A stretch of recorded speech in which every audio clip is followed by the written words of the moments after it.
بسم الله الرحمن الرحيم ومن يتوكل على الله فهو حسبه إن الله بالغ أمره قد جعل الله لكل شيء قدرا. تمام قسم کے حمد و ثنا، تعریف و تسبیحات، تمجیدات، کبریائی اور بڑائی اس اللہ وحدہ لا شریک کے لیے، درود و سلام جناب حضرت محمد مصطفیٰ صلی اللہ علیہ وسلم پر.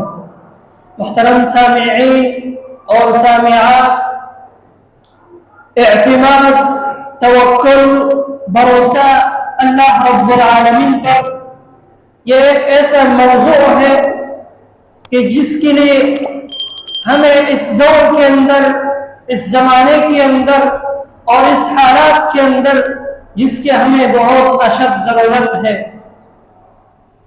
اور ہمارے لیے اس کے لیے اس کی فہم پر اور اس کے عمل کرنے میں یقیناً بہت سارے مشکلات، بہت سارے تکالیف اس موضوع کی فہم اور اس موضوع پر عمل کرنے پر یقیناً حل ہو جاتے ہیں. اگر ہم اس موضوع کو توجہ کے ساتھ سنیں اور اس کو سننے کے بعد پھر عمل کرنے کا جامہ پہنائے، پھر یقیناً یہی موضوع ہے جس کے لیے ہمارے بہت سارے مشکلات اللہ رب العالمین حل فرما دے گا. وہ موضوع ہے اعتماد، توکل اللہ رب العالمین پر. توکل کا معنی ہے کہ انسان تمام معاملات کو اللہ رب العالمین کی سپرد کر دینا، اور اللہ رب العالمین کی سپرد کرنے کے بعد ہر خیر کی حصول کے لیے اور ہر شر سے بچنے کے لیے اللہ رب العالمین پر توکل کرنا ہوگا. یعنی پھر توکل کے بعد ہمیں اللہ رب العالمین سے جو شریعت نے اسباب بیان کیا ہے، مقرر کیا ہے، اور اسباب کو اختیار کرے، اور اختیار کرنے کے بعد اللہ رب العالمین پر توکل کرے اور اللہ تعالیٰ سے طلب کرے. کوئی بھی خیر طلب کرنے ہو اللہ تعالیٰ سے، اور شر ہو بچنے کا بھی ایک ہی سبب ہے کہ اللہ رب العالمین پر توکل کرنے کے ساتھ ہے. توکل کے بارے میں قرآن اور احادیث کے اندر بہت سارے آیات اور احادیث ذکر ہے، لیکن آج میں اس مختصر خطبہ جمعے کے اندر ایک حدیث جو بہت مختصر ہے لیکن مفہوم اور معنی کے لحاظ سے بہت لمبا ہے، اس کو سمجھنے کے لیے تھوڑا سا دشوار ہے، لیکن سمجھنے کے لیے انسان کو سب سے پہلے توجہ اور دقت سننا ہوگا، پھر یقیناً اللہ رب العالمین ہمارے ذہنوں میں ڈال دے گا. یہ حدیث ابو داؤد، امام احمد بن حنبل اپنے کتاب کے اندر، سنن نسائی کے اندر یہ حدیث مذکور ہے. عمر رضی اللہ تعالی عنہ فرماتے ہیں کہ سمعت رسول اللہ صلی اللہ علیہ وسلم یقول لو انکم توکلتم علی اللہ حق توکله لرزقكم كما يرزق الطير تغدو خماصا وتروح بطانا. اللہ کے رسول صلی اللہ علیہ وسلم کی جتنے بھی احادیث ہے وہ حکمت سے بھرا ہوا ہے.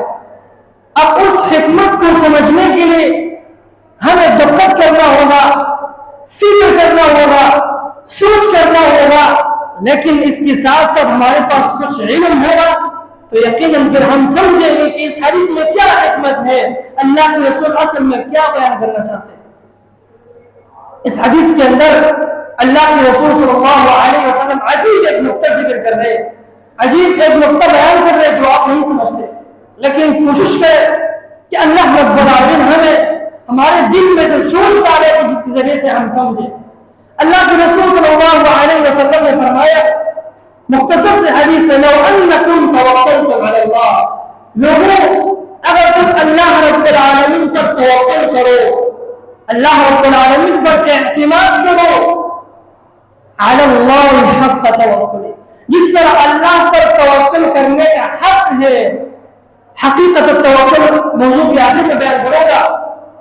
توکل کرو اللہ تعالیٰ پر، حقیقت توکل جس طرح توکل کرنے کا حق ہے اللہ تعالیٰ پر۔ پھر فرمایا لرزقکم، اللہ تعالیٰ تمہیں رزق دے گا، تمہیں روزی دلائے گا، کما یرزق الطیر، جس طرح اللہ رب العالمین پرندوں کو رزق دیتے۔ تغدو خماصا وتروح بطانا، فرماتے ہیں پرندے جب صبح ہوتے ہیں اپنے گھروں سے نکلتے ہیں خالی پیٹ ہو کر ڈوبتے ہیں رزق تلاش کرنے کے لیے، اور جب شام کو واپس آتے ہیں وہ تروح بطانا، پیٹ بھرے ہوئے ہوں گے اور واپس اپنے گھروں میں آتے ہیں۔ اس حدیث کو بظاہر آپ نہیں سمجھیں گے، لیکن اس حدیث کے اندر ایک اہم نقطہ جو اللہ کے رسول نے ذکر کیا ہے اس کو سمجھانے کی کوشش کروں گا اللہ تعالیٰ کی توفیق سے۔ ایک اہم نقطہ وہ ہے کہ جو سب سے اہم ہے جو اللہ کے رسول نے ذکر کیا ہے کہ ملک کے اندر تمام انسانیت کے اندر ایک پریشانی ہے، تمام انسانیوں کا جو پریشانی ہے، چاہے مسلم ہو یا کافر ہو، جس پر بھی انسان کا لفظ اطلاق ہوتے ہیں ساری انسانیت پریشان ہے۔ ان تمام پریشانیوں کا منبع جب اصل دو چیز ہے جو اللہ کے رسول نے اس حدیث کے اندر ذکر کیا ہے کہ تمام انسانیت کا پریشانی صرف دو چیزوں کی وجہ سے ہے۔ وہ کیا ہے؟ الحیات والرزق۔ اس حدیث کے اندر ذکر کیا ہے؟ وہ کیا ہے؟ زندگی ہے اور رزق روزی ہے۔ یہ آپ نہیں سمجھیں گے اس طرح۔ اللہ کے رسول اس حدیث کے اندر مکمل ذکر کیا ہے کہ تمام انسانیت کا پریشانی سے دو چیز ہے۔ کیا ہے؟ رزق روزی اور زندگی۔ یہ دو چیزوں میں تمام انسانیت پریشانی میں ہے، تکلیف میں ہے، زندگی اور رزق روزی۔ ایک انسان اگر اپنے انفرادی طور پر اپنے جتنے پریشانی ہے، جتنے اس کے پاس پریشانی ہے، ایک ورقت کے اندر ایک پیج میں اس کو لکھ دے، جتنے میرے پریشانی ہے اس کو لکھ دے، اور لکھنے کی بات پھر غور کرے، فکر کرے کہ یہ پریشانی مجھ میں کیوں ہے، میں کیوں پریشان ہوا ہوں، اس وجہ سے کیوں پریشان ہوا ہوں، اس کا علت کیا ہے، آپ اس نتیجے تک پہنچیں گے کہ تمام پریشانیوں کا جو جڑ ہے، جو اصل ہے، وہ کیا ہے؟ وہ زندگی ہے اور رزق روزی ہے۔ کس طرح سمجھیں گے آپ؟ تمام پریشانیوں کا جو جڑ ہے، جو اصل وجہ ہے، رزق روزی ہے، کیوں ہے؟ جب آپ غور فکر کریں گے آپ اس نتیجے تک پہنچیں گے کہ رزق روزی ہے۔ سب سے پہلے زندگی کو ہم دیکھتے ہیں، زندگی کس طرح؟ زندگی کو ایک میٹھا چیز ہے، ہر کوئی پسند کرتے ہیں، چاہے کافر ہو یا چاہے مسلمان ہو، زندگی کو ہر کوئی پسند کرتے ہیں کہ میری زندگی لمبا ہو جائے، لیکن اس زندگی کو پسند کرنے میں لوگوں کا مختلف آرا ہے، لوگوں کا مختلف اہداف ہے، لوگوں کا مختلف فکر ہے۔ بعض لوگ زندگی کو اس لیے پسند کرتے ہیں، جو بلند بڑا لوگ ہیں، جو اللہ والے لوگ ہیں، کہتے ہیں تاکہ میری زندگی زیادہ ہو جائے، عمر لمبا ہو جائے، تاکہ میں عبادت کروں، نیکی کروں، کچھ اعمال کرو، اللہ رب العالمین کے پاس جاؤ تو رضا ہو جاؤ، تاکہ اللہ تعالیٰ مجھے اپنے جنت میں داخل کر دے۔ تو اس کا نیت اچھا ہے، کہہ رہے ہیں کہ مجھے زندگی اس لیے لمبا ہو جائے تاکہ میں عبادت میں زیادہ کروں، لیکن بعض لوگ جو ذلیل، جو اسفل ہے، وہ کیا کرتے ہیں؟ وہ زندگی کو اس لیے پسند کرتے ہیں کہ تاکہ میں اپنا خواہشات استعمال کروں، تاکہ میں دنیا کماؤں، تاکہ میں مال و متاع جمع کروں، اس وجہ سے۔ لیکن مقصد کیا ہے؟ ہر کوئی پسند کرتے زندگی کو، چاہے کافر ہو، کسی کا نیت برا ہے، کسی کا نیت اچھا ہے، زندگی کو پسند کرتے ہیں ہر ایک، زندگی کو پسند کرتے ہیں ہر ایک، مختلف قسم کے اہداف، مختلف قسم کی نیتوں کے ساتھ ہر کوئی زندگی کو پسند کرتے ہیں۔ اس لیے فرمایا تمام پریشانیوں کا جڑ جو اصل ہے وہ کیا ہے؟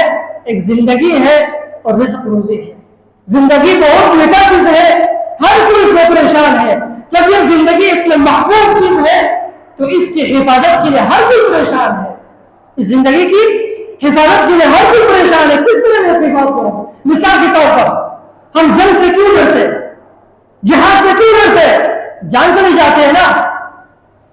دشمنی سے کیوں ڈرتے؟ لوگوں سے جان چلے جاتے ہیں نا. بیماری سے کیوں ڈرتے ہیں؟ جان چلے جاتے ہیں. مضبوط دشمن سے کیوں ڈرتے ہیں؟ جان چلے جاتے ہیں. تو زندگی ایک میٹھا چیز ہو گیا نا. سب پریشان ہیں اس کی حفاظت کے لیے. اس لیے اللہ کے رسول نے اس حدیث کے اندر بظاہر تو معلوم نہیں لیکن نقطہ ذکر کیا ہے کہ تمام انسانیت کو پریشانی کی چیز ہے ایک زندگی اور ایک رزق روزی ہے. تو معلوم ہوا زندگی اتنا میٹھا چیز ہے, ہر کوئی پریشان ہے اس کی حفاظت کے لیے. کس طرح میں اس کو حفاظت کروں, کس طرح لمبا کروں اس کو. دوسرا چیز رزق روزی ہے. اس رزق روزی تلاش کرنے میں ہر کوئی پریشان ہے, ہر کوئی اس میں پریشان ہے. اور اس دور میں جو فرعون ہے امریکہ, بعض لوگ یہ سوچتے ہیں, بعض لوگوں کا نظریہ ہے کہ جو امریکی کا صدر ہوگا وہ رزق روزی سے پریشان نہیں ہوگا, لیکن یہ نظریہ غلط ہے, سوچ ہے. کیونکہ وہ انسان کے نفس کو قرآن کی روشنی میں مطالعہ نہیں کیا, نہیں سمجھا کہ اللہ رب العالمین انسانی نفس کو قرآن کی روشنی میں کیا ذکر کیا ہے. جب ذکر کریں گے تو ہمیں معلوم ہوگا کہ سمجھے گا کیوں اگر ایک آدمی ڈالر بھی چاپ رہے وہ بھی اس رزق میں پریشان ہے, اس رزق کمانے میں پریشان ہے. کیوں؟ کیونکہ اللہ کے رسول نے بیان فرمایا کہ انسانیت کی پریشانی صرف دو چیز ہے, زندگی رزق روزی ہے. اگر ہم انسانی نفس کو قرآن کے روح میں قرآن کی روشنی میں مطالعہ کریں گے, دنیا کیا ہے؟ فانی ہے. دنیا ہمیشہ کے لیے نہیں ہے. جو کچھ آئے گا چلے جائے گا, کچھ بھی ہمارے پاس نہیں رہے گا. دنیا کا مال متا اس طرح ہے, میٹھا پانی ہے, کڑوا پانی. کڑوا پانی جب انسان پیتے اس کا پیاس ختم نہیں ہوتے اور پیاس زیادہ ہوتے چلے جاتے ہیں. تو یہ دنیا کا مال متا جو پیسہ ہے, جو زندگی ہے, یہ اس کڑوے پانی کی جیسے ہے. انسان جتنے پیتے چلے جائے پیاس بجھے گا نہیں, پیاس زیادہ ہوگا. تو اس میں انسان بھی پریشان ہے اس رزق روزی تلاش کرنے میں. لیکن رسول اکرم صلی اللہ علیہ وسلم نے ارشاد فرمایا رزق روزی تلاش کرنا بہت آسان ہے. نہیں کہتے ہیں کہ ہم تم رزق تلاش نہیں کرو, نہیں, رزق تلاش کرو, لیکن رزق تلاش کرنے کے ساتھ صرف محض اسی رزق کو خاص نہیں کرنا, صرف اپنا وقت اپنے ٹائم صرف اسی رزق کے پیچھے نہیں لگانا, بلکہ ساتھ ساتھ اللہ پر توکل کرنا ہے, اللہ تعالیٰ پر بھروسہ کرنا ہے, توکل کرنا ہے. تو توکل کریں گے تو اللہ رب العالمین ہمیں ایسا راستہ دکھائے گا اور رزق روزی بھی بہت آسان طریقے سے اللہ تعالیٰ ہمیں کھلائے گا. لوگ یہ سمجھتے ہیں کہ میں اپنا سارا ٹائم سارا وقت دکان پہ, تجارت پہ, کاروبار پہ لگا دوں گا تو رزق آ جائے گا. اور بعض لوگ فخر سے کہتے ہیں میں جب صبح کام کے لیے نکلتا ہوں بیوی بچے سب نیند میں ہوتے ہیں, اور جب شام کو واپس آتا ہوں سب نیند میں ہوتے ہیں. یہ فخر سے کہتے ہیں کیا تمہیں دباؤ نہیں ہے, کیا تمہاری ذمہ داری ان کے اوپر نہیں ہے؟ اصل ذمہ داری تمہارے یہ ہے کہ ان کا پیٹ بننا ہے. افسوس سے کہنا پڑتے ہیں ہمارا تجارت کاروبار ہمارا کیا بن چکا ہے, خبر بن چکا ہے. ہم نے اپنا وقت سارا ٹائم اسی میں دے دیا ہے. اللہ کے دین کو چھوڑ دے, اللہ کی عبادت کو چھوڑ دے, توجہ نہیں دیا, سارا ٹائم اسی میں لگا دیا. قبر کیا ہوتے ہیں؟ قبر ایک بند جگہ ہے جس میں نہ کوئی انسان سنتے ہیں کسی کا بات, نہ کچھ دیکھتے ہیں, اوپر بند نیچے بند چاروں طرف بند ہے, کسی چیز کو نہیں دیکھتے. تو جب انسان سارا ٹائم سارا وقت اسی کاروبار میں, تجارت میں, دکان میں, انجینئرنگ میں, یہ سب وقت اسی میں صرف کرے گا تو پھر اللہ کے دین سے غافل, اللہ سے غافل, عبادت سے غافل, تو پھر یہ انسان اللہ کے قانون میں جرم ہو گئی. کیونکہ یہ تجارت, یہ کاروبار صرف محض اس کو اسباب نہیں بنانا, بلکہ اللہ تعالیٰ پر توکل کرنے کے ساتھ پھر کوشش کرنے انسان تجارت میں, کاروبار میں. یقیناً کہ اللہ تعالیٰ اس انسان کی تجارت میں بھی برکت ڈال دے گا, اور یقیناً اللہ تعالیٰ پر توکل کرنے کے ساتھ انسان کا معاملات بھی آسان ہوگا. لیکن ہم نے صرف کاروبار کو، تجارت کو، ان سب کو ہم جانتے ہیں، باقی اللہ کی دین، اللہ کی عبادت سب کو چھوڑ دے۔ ہماری زندگی میں سب سے بہترین اور سب سے قیمتی زندگی وہ ہے ہمارا تجارت ہے، ہمارا کاروبار ہے۔ دوست ہمارا وہ ہے جو ہمارے دکان میں ہمارے ساتھ دیں گے، دشمن ہمارا وہ ہے جو ہماری تجارت میں نقصان پہنچائیں گے۔ دوست ہمارا وہ ہے جو ہماری تجارت میں ہمارے ساتھ دیں گے، دشمن ہمارا وہ ہے جو ہمارے ساتھ ہماری تجارت میں نقصان پہنچائے گا۔ بس اللہ کی عبادت، اللہ کی اطاعت، اللہ پر توکل، اللہ پر اعتماد کچھ بھی نہیں ہے۔ ہم نے صرف دنیا کی زندگی کو اپنا دوست، اپنا رازق بنا دیا ہے، لیکن جو طریقہ اللہ کے رسول صلی اللہ علیہ وسلم نے بیان کروایا ہم اس کے لیے حاضر نہیں ہے۔ جو شریعت نے ہمیں رزق کمانے کا طریقہ بتلایا ہے ہم کبھی ٹائم نکالا نہیں ہے، ہم تیار ہی ہوا نہیں ہے کہ تاکہ اس کو حاصل کریں، سیکھیں کہ شریعت ہمیں کیا کہتے ہیں۔ اللہ کے رسول صلی اللہ علیہ وسلم رزق تلاش کرنے کا بہت سادہ آسان طریقہ بتلایا ہے، کیونکہ یہ تجارت، یہ دکان، یہ کاروبار ہمیشہ کے لیے نہیں ہے، یہ آج ہے کل نہیں ہے۔ آپ کا باغ، آپ کا تجارت رازق نہیں ہے، رازق اللہ ہے۔ یہ دکان کا ایک سبب ہے، یہ تجارت کا ایک سبب ہے، رازق اللہ تعالیٰ ہے۔ اِلَّا لِلْمُتَّقِينَ صدقات۔ اگر ایک انسان کا اللہ کو توکل، بھروسہ اور تقویٰ ہوگا، اگر اس کی تجارت کا ایک سائڈ بند ہو گیا اللہ تعالیٰ دوسرا اسباب اس کے لیے کھول دے گا، لیکن محض کیا ہے تم اللہ کا توکل تو کرو۔ ہمیں اللہ تعالیٰ پر یقینی توکل نہیں ہے، ہمیں توکل تو کس پر ہے؟ ہمارا تجارت پر ہے۔ رزق ہمیں تجارت دلائے گا، ہمارے کاروبار ہمیں رزق دلائے گا۔ رازق بھی اسی کو مانا ہے، رزاق بھی اسی کو مانا ہے، حالانکہ ہمارا رازق بھی اللہ ہے، رزق دینے والا خالق محبوب اللہ تعالیٰ ہے۔ رزق کون دیتے ہیں؟ اللہ تعالیٰ۔ یہ جو رزق کھلا رہے ہمیں کون کھلا رہے؟ اللہ تعالیٰ۔ یہ جو ہمارا اعضاء حرکت کر رہے اگر اللہ تعالیٰ نہ چاہے تو ہمارا یہ عضو کی حرکت نہیں کرے گا، لیکن سارا چیز موجود ہے پھر بھی ہمارا اللہ تعالیٰ سے شکایت ہے کہ اللہ نے مجھے وہ نہیں دیا، یہ نہیں دیا، وہ نہیں دیا۔ ہم کیوں مشقت سے تکلیف کے ساتھ رزق کیوں کما رہے؟ مشقت تکلیف کے ساتھ رزق ہم کیوں کما رہے؟ کیونکہ ہمیں اللہ تعالیٰ پر توکل اور اعتماد پورا نہیں ہے، ہمارا توکل اللہ تعالیٰ پر یقینی نہیں ہے۔ اگر ایک سال بارش نہ ہوا، اگر ایک سال تجارت سے فائدہ نہ ہوا تو ہم کیا کہتے ہیں؟ شکایت کرنے لگ جاتے ہیں کہ اس سال کچھ فائدہ ہوا نہیں ہے، بارش ہوا نہیں ہے، تجارت میں فائدہ نہیں ہوا۔ پہلے اپنی گریبان پہ دیکھو ہم نے اللہ کے لیے کیا کیا ہے، پھر میں شکایت کر رہے۔ کبھی چکر لگانے پڑتے دکانوں کو پوچھتے ہیں پھر کاروبار میں کیا ہے؟ کچھ بھی نہیں ہے، کچھ کاروبار نہیں ہے، کچھ چلنے نہیں ہے۔ پہلے اپنے گریبان پہ دیکھو آپ نے اللہ کے لیے کیا کیا ہے، اللہ کی عبادت کے لیے وقت دیا ہے، اللہ پر توکل کیا ہے؟ نہیں۔ لیکن پھر ہم اللہ سے شکایت کرتے ہیں اللہ نے مجھے اس نعمت سے محروم کیا ہے، اس نعمت سے محروم کیا ہے۔ یہ شکایتیں ہمارے پاس بہت سارے ہیں۔ اس لیے اللہ رب العالمین کے خزانے میں کچھ بھی کمی نہیں ہے۔ لا يغيثها نفقة سحاء الليل والنهار۔ اللہ تعالیٰ کے خزانے میں دن رات بھی خرچ کرو کوئی بھی کمی نہیں ہوگا۔ مانگو اللہ تعالیٰ سے، اللہ کو توکل کرو تو اللہ تعالیٰ صحیح سے سیدھا راستہ، رزق کمانے کا صحیح سے راستہ اللہ تعالیٰ مہیا کر دے گا۔ اور ہم حقیقت میں اللہ تعالیٰ کو ٹائم نہیں دیتے، دین کو ٹائم نہیں دیتے۔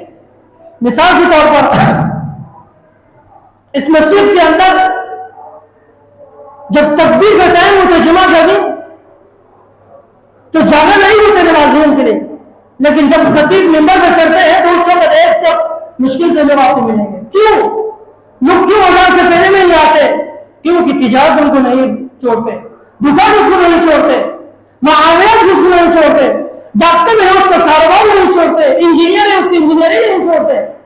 کیونکہ ہم نے تجارت کو صرف یہ محبوب بنایا ہے، صرف وہی نہیں چھوڑتے، ہمیں اجازت نہیں دیتے ہمیں عبادت کرنے کی. ہم نے اللہ پر توکل یقیناً نہیں کیا، اللہ پر یقینی توکل نہیں ہے اللہ کے رسول صلی اللہ علیہ وسلم.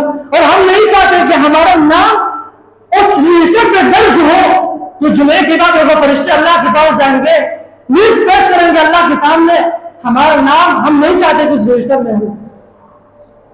جب خطیب ممبر پہ چڑھتے ہیں تو فرشتے رجسٹر بند کر کے خطبہ سننے کے لیے بیٹھ جاتے ہیں، تو جو بعد میں آ گیا اس کا نام رجسٹر پہ بیس نہیں ہوگا، اللہ کے سامنے لے کے جائیں گے، پیش کریں گے. اور ہم نہیں چاہتے ہیں کہ ہمارا نام اس رجسٹر پہ آ جائے. محض ایک ہی کام ہے، ہمیں اللہ کی عبادت میں ٹائم کس چیز میں پڑا گیا ہے؟ تجارت میں ہمیں روکا ہے، کاروبار میں روکا ہے، اللہ تعالیٰ کو مدد کیا نہیں ہے. پھر ہم اس شکایت میں آتے ہیں کہ ہمیں اللہ نے یہ نہیں دیا، کاروبار میں برکت نہیں ہے، تجارت میں برکت نہیں ہے. پہلے انسان اپنے گریبان پہ دیکھے، میں کیا کر رہا ہوں، اللہ کو کیا دے رہا ہوں، اللہ کی دین کے لیے کیا کر رہا ہوں، اللہ کی عبادت میں کتنا شوق و ذوق سے جا رہا ہوں، یہ دیکھتے نہیں ہے. اور باقی شکایات، باقی ہزار قسم کی شکایات ہم اللہ سے کر رہے ہوتے.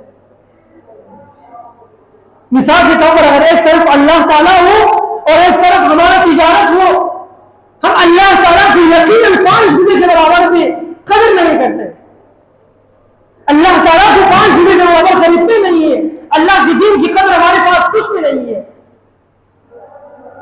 اسی لیے ہمارے پاس ایک ہی چیز ہے، ہم نے اسباب رازق ایک ہی چیز کو مانا ہے، تجارت، کاروبار یہی ہے.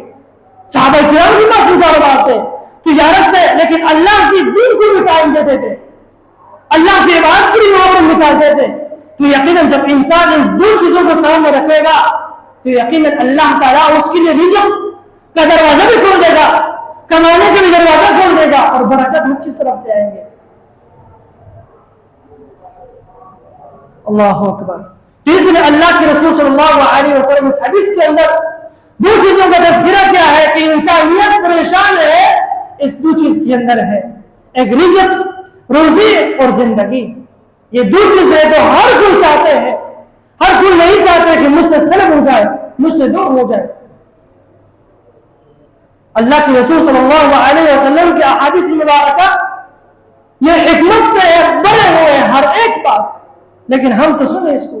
اس میں علماء کہتے ہیں وَمَنْ اِعْتَمَدَ عَلَى حَسَبِهِ ذَلَّ، جس نے اپنے حسب نسب پر، اپنے خاندان پر، اپنے آباء و اجداد پر، اپنے قومیت پر فخر کیا، ذل، وہ گمراہ ہو جائے گا.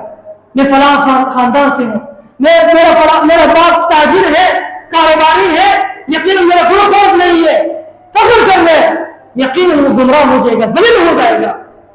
وَمَنْ اِعْتَمَدَ عَلَى مَالِهِ قَلَّ، اور جس نے اپنے تجارت پر، اپنے کاروبار پر، اپنے مال پر فخر کیا، اعتماد کیا، توکل کیا، اللہ کے رسول صلی اللہ علیہ وسلم کے حدیث میں سمجھتے ہیں اللہ تعالیٰ اس کو حقیر کر دے گا، اس کو فقیر بنا دے گا. وَمَنْ اِعْتَمَدَ عَلَى عَقْلِهِ ذَلَّ، اور جو اپنے عقل پر، اپنے خواہشات پر اعتماد کیا، توکل کیا، اللہ تعالیٰ اس کو بھی ذلیل کر دے گا، وہ ذلیل ہو جائے گا. وَمَنْ اِعْتَمَدَ عَلَى النَّاسِ مَلَّ، اور جن لوگوں پر توکل کیا وہ تھک جائے گا. اور آج کل مشہور ہے، کسی مجلس میں ہم بیٹھ جاتے ہیں، دیکھتے ہیں فلانا آفیسر آ گیا، فلانا بڑا آ گیا، الحمدللہ اللہ کا شکر ہے میرا اس سے تعلق ہو گیا، کہیں پھنس جاؤں گا مجھے چھڑا دے گا، تعارف ہو گیا اس کے ساتھ. فرماتے ہیں کہ لوگوں کے ساتھ توکل کرے گا، لوگوں پر اعتماد کرے گا تو اللہ تعالیٰ ذلیل کر دے گا انسان. وَالْمُوَحِّدُ عَلَى اللَّهِ وَحْدَهُ، اور پکا مومن، پکا موحد وہ ہے جو صرف ایک اللہ پر توکل کرے گا. چوڑے لوگوں کے پاس جو کچھ ہے مجھے اللہ پر توکل ہے، یقیناً، اور یقیناً جو اللہ پر توکل کرے گا، بھروسہ کرے گا، اللہ تعالیٰ کبھی اس کو تنہا نہیں چھوڑے گا. کسی بھی تکلیف مشقت میں ہوگا اللہ تعالیٰ ضرور اس کو بچائے گا، اس کو نجات دے گا. اور یقیناً جب تک ہمارے ہاں جو روڈ پہ آلو بیچنے والا ایک شخص ہے اور جو سب سے بڑا ایک صبر ہے، ان دونوں کا حیثیت آپ کے پاس ایک نہ ہوگا، آپ پکا مومن نہیں ہے، آپ اللہ پر ایمان نہیں ہے آپ کا. سب آپ کے نظریے میں ایک ہونا چاہیے، ایک حیثیت سے ہونا چاہیے. جو حقیر ہے، جو مالدار نہیں ہے، جو کمزور ہے اور جو صبر ہے، یہ دونوں آپ کے نظریے میں ایک حیثیت رکھنی چاہیے.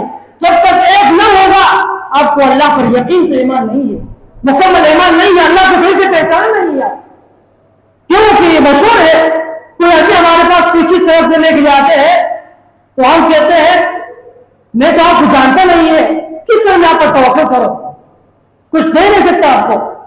تو اسی طرح جو آدمی اللہ پر یقین نہیں ہے، توکل نہیں ہے، اللہ کو پہچانتا نہیں ہے، تو اللہ پر توکل نہیں ہے اس کا، اللہ پر یقین نہیں ہے اس کا. پھر ہم منہ سے کہتے ہیں مجھے اللہ پر توکل ہے، صرف منہ سے محض کہنے نہیں ہے.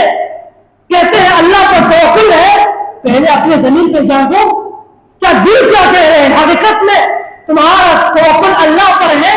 رازق کہتے ہیں اللہ ہے، لیکن دل کے اندر رازق اپنے دکان کو مانگا ہے. زبان سے کہتے ہیں رازق اللہ ہے، لیکن دل میں تجارت کو آپ نے رازق بنا دیا ہے. دل میں کہتے ہیں، زبان میں کہتے ہیں اللہ کی ساتھ ہوں، اللہ کی عبادت کو ٹائم دیتا ہوں، لیکن دل میں آپ کو پتہ نہیں کہ کیا سوچ رہے ہیں. یقیناً جو انسان اللہ کو پہچانتے نہیں ہے، اللہ پر توکل نہیں ہے. جو اللہ کو 10% پہچان لیا اس کو 10% اللہ پر توکل ہے. جس کو 50% پہچان لیا اس کو 50% اللہ پر توکل ہے.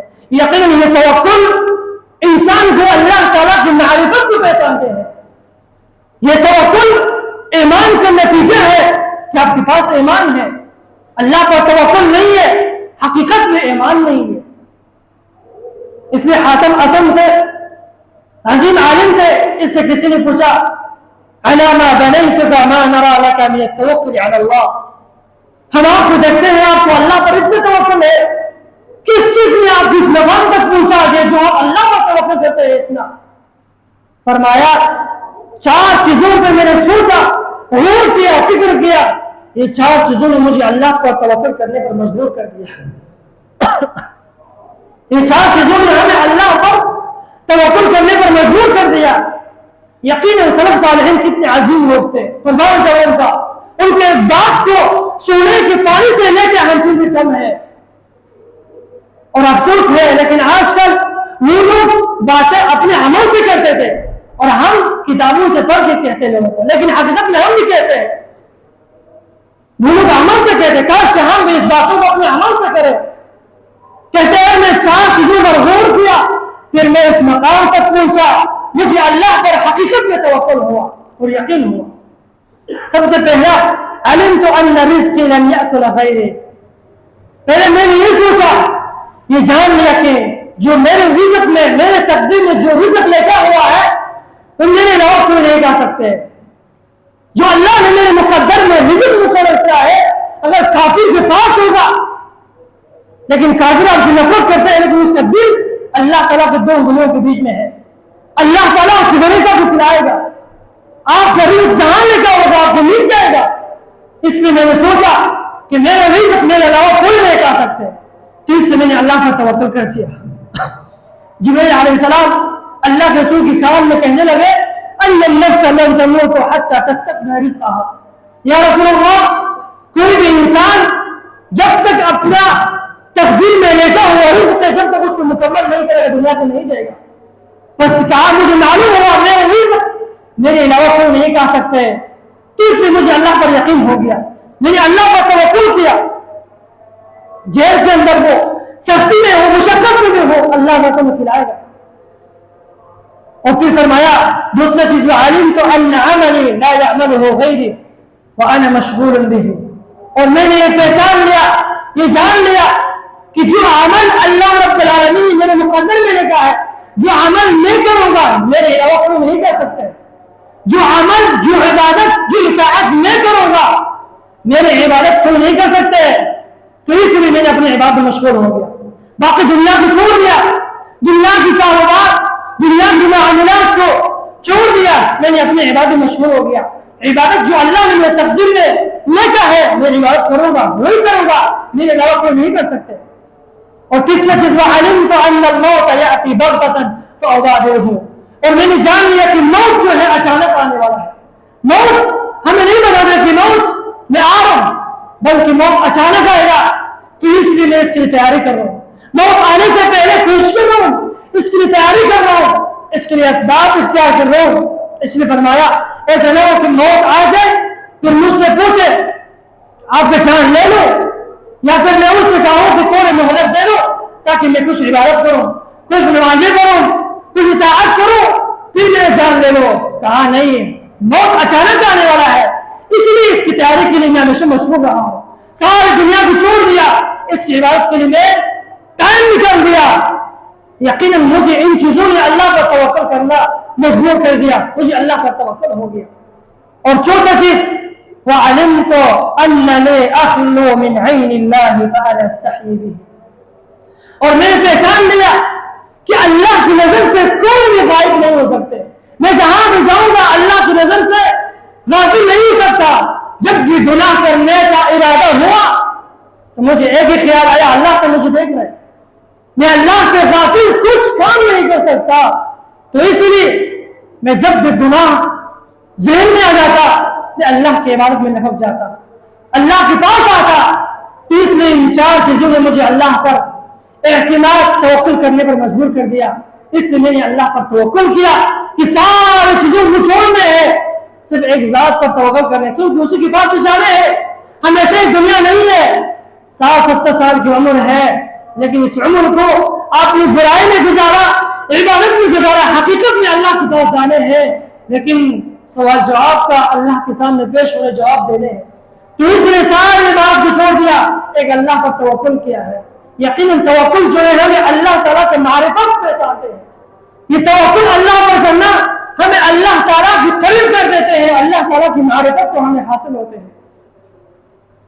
اللہ پر توکل کرنا ایک عظیم عمل ہے، اور کوئی بھی عمل اور حقیقت توکل، اس لیے اللہ رب العالمین قرآن میں بہت سارے جگہوں میں فرمایا اتقوا اللہ حق تقاته، اللہ سے ڈرو جس سے ڈرنے کا حق ہے، وہ ڈرنے کا حق کیا ہے؟ وجاہدوا فی اللہ حق جہاد، اللہ کے راستے میں جہاد کرو جس سے جہاد کرنے کا حق ہے، اس کو کہتے ہیں حقیقت التوکل، حقیقت الجہاد، حقیقت التقوی۔ ایک ہے زبان سے کہنے مجھے اللہ پر توکل ہے، مجھے اللہ پر بھروسہ ہے، لیکن پتہ نہیں دل میں کس چیز کو معلوم بنا رہے، دل کے اندر دکان کو مالک بنا رہے، دکان کو رزاق بنا رہے، تجارت کو رزاق بنا رہے، زبان میں کہہ رہے مجھے اللہ پر توکل ہے، دل میں کچھ اور ہے۔ اسی لیے جب ہم زبان سے کہتے ہیں مجھے اللہ پر توکل ہے، پہلے اپنے دل پہ دیکھو کیا دل قبول کر رہے اس بات کو، اپنی زمین پہ جا کے پہلے۔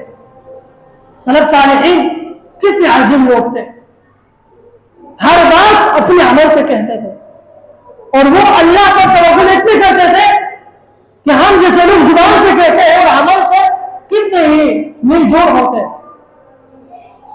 تو اس میں لفظ توکل مراد نہیں ہے، بلکہ حقیقت توکل مراد ہے۔ دل سے انسان اللہ کا توکل کرے، نہ زبان سے انسان کو کہتے ہیں ہر کام کو، لیکن فرماتے ہیں کہ ثابت اللہ پر ثابت ہوگا دل کے ساتھ۔ جب دل سے ہم اللہ کے سچے ہوں گے تو اللہ تعالیٰ ہر مشکل میں ہمارے ساتھ ہوں گے، اللہ تعالیٰ ہمیں ہر مشکل سے نجات دلائے گا۔